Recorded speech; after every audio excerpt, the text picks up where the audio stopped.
Welcome to another edition of Arizona Wildcats Insiders Podcast. I'm your host, Troy Hutchison, and today we're going to be talking about head coach Brent Brennan. Arizona's coming off of a heartbreaking loss where the Wildcats were up by 10 points in the fourth quarter. Kendrick Reasonell putting the team up by those 10 points with less than 10 minutes left in the game after a 36-yard touchdown run. I thought the nail was in the coffin. I think most of Arizona thought the nail was in the coffin. That seemed to put BYU away, but no. The Cougars were calm, collective, looked like they'd been there before, and they managed to do a methodical drive in the last 3 minutes and 19 seconds of the game, tie the game up with just 19 seconds left, giving the ball back to Arizona. Now, let's talk about some of the play calling down the stretch. Arizona would go on to lose it in double overtime, but that drive before they gave it to BYU, the second to last drive with BYU trailing by 7 points. Arizona gets the ball, and they go run, pass. I don't mind running there. I really don't. I think it's a smart move. Run the ball, cool. Don't get anywhere. Run the ball, barely get anything. It's a 3rd and 8, 3rd and 9. I get trying to pass it, trying to put the game away and put the ball in Noah Fifita's hands, but what does Noah Fifita excel at? What is his strength? His strength is the quick passing game, getting the ball out quickly into a playmaker's hand. Don't have him scan the field. It's not the deep ball. It's getting the ball out quickly. So what does Arizona do?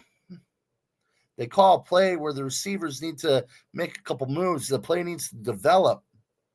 Noah's waiting. The pocket collapses, forcing him to roll right.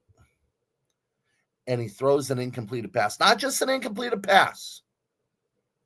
Nearly intercepted. If the ball was thrown better, it might be a pick. But it fluttered and almost died down, and it was nearly picked off. Incomplete pass. Now, do I mind the pass call? No, like I just said, I don't mind the pass call. But when he had nothing there, he needs to take a sack or try to cut it upfield for a couple yards and forcing BYU to use the timeout. Before that, Arizona had it in BYU territory. Think about 5-6 yard line, 4th and 3, 4th and goal. And the Wildcats go for it up by 10. They don't get it. They're turned away. Do you take the points there? Maybe. Go up by 13. I know a lot of U of A fans on social media are saying, kick the field goal. However, I'll say this for Brennan. I like going for it there. Because even if you don't get it, which they didn't, their defense had been playing really good football at that point. They get a 3 and out. They got the 3 and out. It didn't hurt them. But the play calling on that second to last drive, highly questionable. Then you get the ball back with 19 seconds. 19 seconds with 2 timeouts. You're at your 25-yard line. I think you need about 20 yards, maybe 25 for a Hail Mary shot. You need about 30 to 35 for a field goal shot. Mind you, Michael Sagata Medina has made a 60-yard field goal this season. Well, sorry, 57. But it was close to a 60-yard field goal. It was good from 60. I mean, he nailed it. And what does Arizona do? They take a knee. I don't love the call. Brennan in his press conference today on Monday talked about how he doesn't regret it.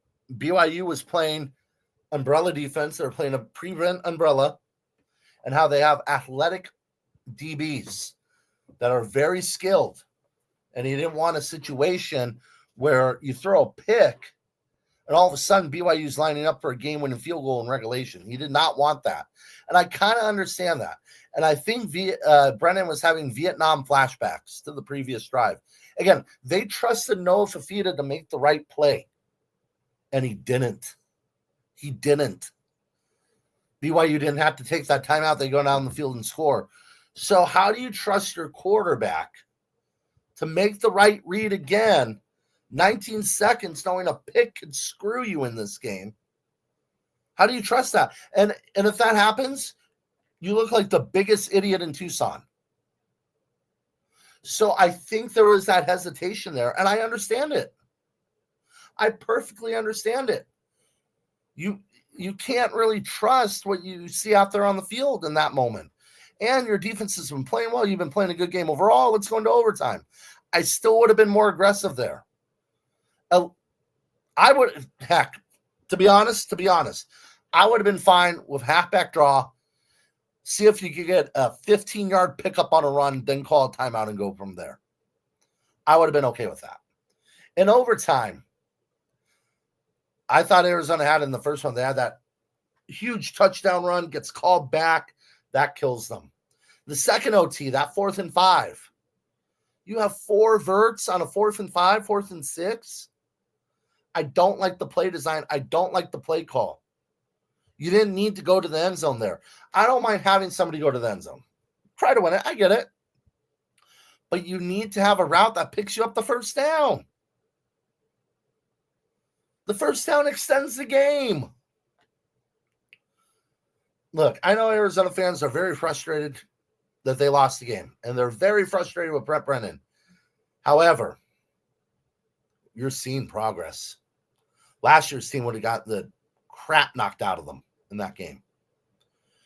Brennan has gotten better as a head coach. This team has gotten better.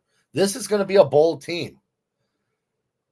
Do I think it was the right decision still at the end of the game? No. But it's a growing process, not only for Brennan, it's a growing process for Seth Dagey as well, the offense coordinator. So I give Brennan a C+, and it could have been an A if they won the game. The flack that Brennan is getting from the fan base, like, oh, they need to move on from him. Oh, he's clearly not the right guy. Oh, he plays the tie not to. Stop. You don't understand football. You don't. The progress that you're seeing from this team is really good. And the guys that they got in the portal are really damn good. They're going to be a 7-5 team. They're going to get to a bowl game. Next year, I think they're going to win 9 games because you're going to see more additions in the portal. You're going to see a higher level of talent from the recruiting class. They have it going in the right direction. Was it a bad game on Saturday? Yes. Was it, time to panic and hit the eject button and start over again? No, it wasn't. Brennan understands what he's doing. He has his team moving in the right direction. And guess what? They haven't quit on him. Everybody in that locker room trusts him. They are fighting hard for him. They're playing hard for him. So, yes, he gets a C+ against BYU. But this season, I give him a B+. I think he's done a very good job. You get to a bowl game, you go 7-5, you go 8-4, that's an A. Because let's be real here. What were your expectations for Arizona entering the season? 12 wins, 11 wins, 10 wins? If you say yes, you're crazy. And you're not being realistic. And you're lying to yourself. I think realistic expectations were 5 to 7 wins. There has to be a slow grow. There has to be a growth. Was it going to be like Indiana where they're pumping in money? No, they're pumping in money.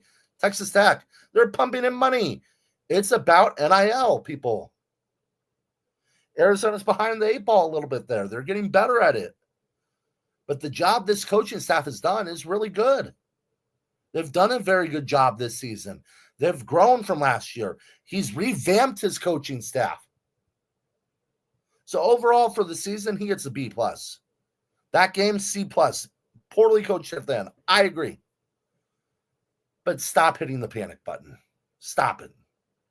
Because you're fooling yourself. Brent Brennan has his program going in the right direction.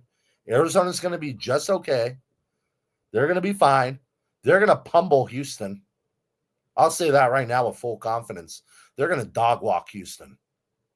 Yes, I know Houston's 5-1 and it's a 9 a.m. game. Houston's not very good. Houston is a bad 5-1 football team. You barely beat Oregon State, who's atrocious. They're god-awful. You make Oklahoma State look like a legitimate football team. They're god-awful. They haven't been impressive. They haven't played anybody. They haven't beaten anybody. Arizona's going to dog walk Houston. Brennan's going to have them at 5-2. And with I'm not going to say an easy schedule because the Big 12 is not easy, but it's not a gauntlet. Could they beat Baylor? Yeah. Could they beat Kansas? Yes. Could they beat Colorado? Yes. Could they lose those games? Yes. Could they beat Cincinnati? Maybe. Cincinnati's a little bit tougher than people thought, and they're a legit 5-1 football team, unlike Houston. Could they beat ASU? The injuries continue to pile up. They probably could. So stop hitting the panic button. Give this coaching staff, which is a very good staff, time to grow. Give Brennan time to grow, and you're going to start seeing the fruits of their labor. Be sure to follow us on Arizona Wildcats on SI. Be sure to follow the Arizona Wildcats on SI Twitter at Arizona Wildcats on SI. And me, Troy Hutchison at THutch1995. Again, give us your opinion on that. Let me know. Tweet at me. We're here for it. And we'll see you next time with full coverage of Arizona versus Houston.